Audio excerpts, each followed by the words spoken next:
انا زملكاوي بدعم الاهلي في نهائي دوري ابطال افريقيا. ابص الاقي جمهور الزمالك، تخيل انت عميل، انت ليه بتشجعهم؟ ده اما كنا صاعدين نهائي قدام صن داونز كانوا عاملين هاشتاج.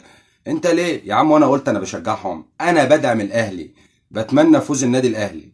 طب حد يرد عليا، هو نادي الزمالك طرف في النهائي قدام الاهلي؟ لا. طب في اي فريق مصري طرف في النهائي قدام النادي الاهلي؟ برضه لا. دلوقتي نهائي افريقيا، البطوله الاكبر في قاره افريقيا، ما بين نادي مصري ونادي مغربي. الصح بيقول اللي احنا ندعم الفريق المصري ولا ندعم الفريق المغربي ولا ما ندعمش خالص؟ لا، الصح بيقول اللي احنا ندعم الفريق المصري اللي هو النادي الاهلي. ورساله اخيره بس، سواء لجمهور الزمالك او لجمهور الاهلي او اي جمهور في الدنيا، الكره دي للتسليه، للترفيه.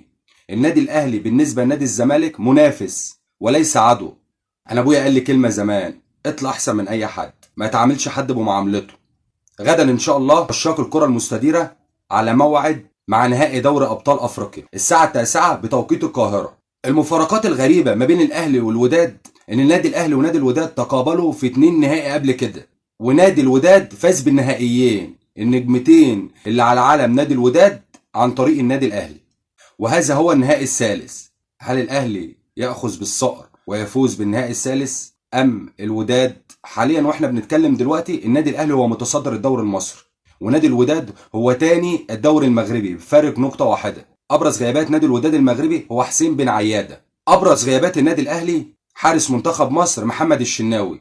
محمد الشناوي يعتبر 25% من قوه النادي الاهلي، واكيد النادي الاهلي هيخسر حارس كبير، بس امل جمهور النادي الاهلي دلوقتي في مصطفى شوبير وعلي لطفي. الاهلي بعد دور المجموعات خرج الرجاء المغربي والترجي التونسي. الوداد بعد دور المجموعات خرج سيمبا التنزاني وصن داونز الجنوب افريقي.